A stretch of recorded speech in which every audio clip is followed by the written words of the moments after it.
Hi guys, मैं advocate Priyanka Kumari लेके आई हूँ आपके लिए एक और इंटरेस्टिंग सी वीडियो। तो आज का हमारा टॉपिक होने वाला है state bar council can not charge more than 750 rupees of installment fees. तो गाइस, आज का सेशन शुरू करने से पहले हम एक टेबल देखते हैं।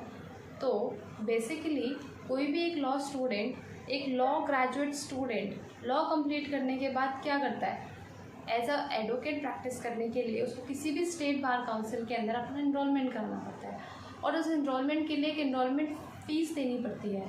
तो आप देखिए इस टेबल में कि किस किस स्टेट में कितनी कितनी फ़ीस ली जाती है इनरोलमेंट के नाम पे, जो कि एक लॉ स्टूडेंट को देना बहुत मुश्किल होता है।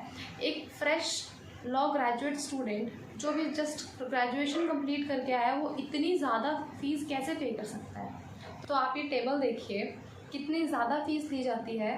पहला उड़ीसा के अंदर 42,000 एज इंस्टॉलमेंट फ़ीस, दिल्ली में 15,000, केरला में 20,000, महाराष्ट्र में 15,000। ऐसी बहुत लंबी चौड़ी लिस्ट है जिसमें कि एक स्टेट बार काउंसिल एक लॉ स्टूडेंट से इनरोलमेंट के नाम पे बहुत ही ज़्यादा भारी भरकम अमाउंट लेता है as an enrolment fees.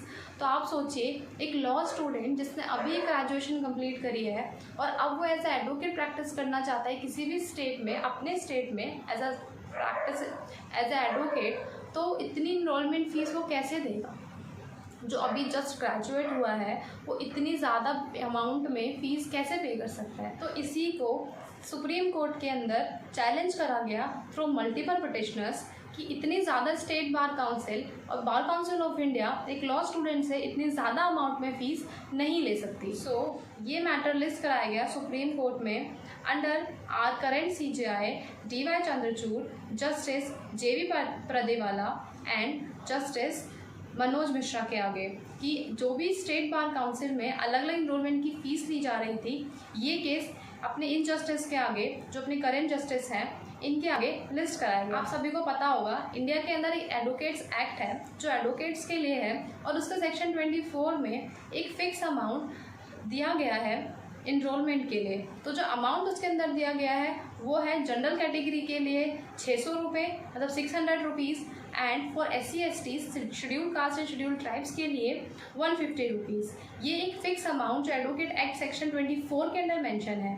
So the big question is, जो सुप्रीम कोर्ट के आगे सबसे बड़ा क्वेश्चन ये था कि जब एक एडवोकेट एक्ट के अंदर ये मेंशन है कि हमारी कितनी फ़ीस होनी चाहिए इनरोलमेंट की, जो पार्लियामेंट ने बनाया है एक एक्ट, उसके बाद भी क्या स्टेट बार काउंसिल और बार काउंसिल ऑफ इंडिया के पास ये पावर है कि वो किसी भी लॉ ग्रेजुएट स्टूडेंट से इतनी फ़ीस जिस अमाउंट में 15,000, 40,000, 20,000 ये चार्ज करते हैं, क्या वो वैलिड है। जो हमारा मेन क्वेश्चन राइज हुआ था इस केस में बाय द पिटिशनर्स, जिन्होंने राइज किया था एक क्वेश्चन, उसमें ये था कि जब एडवोकेट एक्ट में सेक्शन 24 में एक फ़िक्स अमाउंट एनरोलमेंट का दिया हुआ है, उसके बाद भी स्टेट बार काउंसिल और बार काउंसिल ऑफ इंडिया इतनी ज़्यादा फ़ीस चार्ज कर सकती है।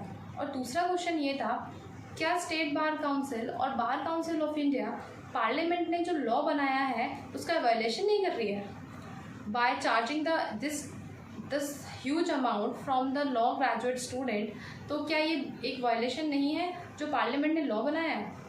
तो सुप्रीम कोर्ट ने स्टेट बार काउंसिल और बार काउंसिल ऑफ इंडिया से कुछ लोग को बुलाया और उनसे पूछा कि जब एडवोकेट एक्ट के अंदर मेंशन है फ़ीस, तो उसके बाद वो इतनी ज़्यादा फ़ीस कैसे चार्ज कर सकते हैं और किस बेसिस पे वो इतनी ज़्यादा फ़ीस, हर स्टेट में एक फ़िक्स अमाउंट भी नहीं है, हर एक स्टेट ने अपने अमाउंट बना रखा है और हर बार वो अमाउंट बढ़ा देते हैं। तो किस बेसिस पे वो अमाउंट बढ़ा देते हैं और किस बेसिस पे वो इतनी ज़्यादा अमाउंट पे फ़ीस चार्ज करते हैं एक लॉ स्टूडेंट से।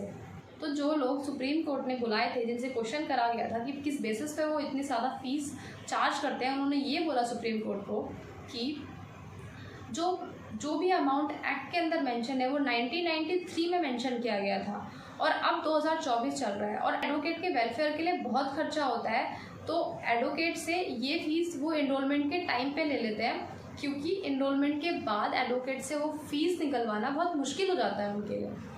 बट पिटिशनर्स ने इसमें बोला कि कोई भी स्टेट बार काउंसिल या bar council of India prescribe fees जो कि एक्ट में मेंशन है उससे ज़्यादा चार्ज नहीं कर सकती, और अगर वो चार्ज कर रही है उससे ज़्यादा तो ये सीधा सीधा पार्लियामेंट के बनाए हुए लॉ का वायलेशन हो रहा है। और उन्होंने दूसरी बात ये बोली कि इतनी ज़्यादा अमाउंट में इनरोलमेंट फ़ीस लेना एक लॉ ग्रेजुएट से नए लॉयर के लिए एक एंट्री बैरियर बनाता है। मानिए अगर एक लॉ स्टूडेंट है, वो अभी ग्रेजुएट हुआ है और उसको एक इनरोलमेंट कराना है अपना किसी भी स्टेट में, बट इनरोलमेंट की फ़ीस 15,000, 20,000, 40,000, तो भाई वो यही सोचेगा ना कि इतनी फ़ीस मैं इनरोलमेंट में दूंगा, अभी तो मैं कुछ कमा ही नहीं रहा, तो इनरोलमेंट में इतनी फ़ीस कैसे दूंगा। तो कुछ लोग इसी वजह से अपना इनरोलमेंट ही नहीं कराते हैं, क्योंकि इनरोलमेंट की फ़ीस इतनी ज़्यादा होती है। तो इनरोलमेंट की फ़ीस की वजह से कुछ एंट्री बैरियर्स भी बन जाते हैं। पिटिशनर्स ने इसमें बोला कि अगर आपको वेलफेयर के लिए पैसा ही चाहिए तो आप इनरोलमेंट के बाद चार्ज कीजिए, लेकिन आप उससे पहले चार्ज नहीं कर सकते, क्योंकि एक्ट के अंदर साफ साफ मेंशन है किसको कितनी फ़ीस देनी है, और इनरोलमेंट की एक फिक्स अमाउंट सेक्शन 24 के अंदर मेंशन है। उससे ज़्यादा फीस कोई भी स्टेट बार काउंसिल इंडिया नहीं ले सकती। सो फाइनली सुप्रीम कोर्ट ने इस केस में अपनी जजमेंट पास करी 30 जुलाई 2024 में, और बोला कि कोई भी स्टेट बार काउंसिल या बार काउंसिल ऑफ इंडिया किसी भी लॉ ग्रेजुएट से इनरोलमेंट के नाम पे ज़्यादा फीस नहीं लेगी। जो भी एक्ट के अंदर फीस प्रेस्क्राइब्ड है बस वही फ़ीस ली जाएगी। और उन्होंने एक फ़ीस प्रेस्क्राइब करी जो कि जनरल के लिए है 750 रुपीज़ और SC/STs के लिए 125 रुपीज़। इससे ज़्यादा कोई भी स्टेट बार काउंसिल आपसे कोई पैसे नहीं लेगा, कोई इनरोलमेंट फ़ीस नहीं होगी। कोई वेलफेयर के लिए पैसा चाहिए वो आपसे बाद में लिया जाएगा, बट उससे पहले सिर्फ आपको इनरोलमेंट के लिए 750 और 125 देनी है, उससे ज़्यादा नहीं देना। So thank you for today. ये था आज का हमारा टॉपिक जो आजकल बहुत चल रहा है, और शायद इसकी इन्फॉर्मेशन लेना बहुत ज़रूरी था। So thank you for today. I hope you like this video. Like and comment, और लेके आएंगे आपके लिए एक और इंटरेस्टिंग सी वीडियो। बाय।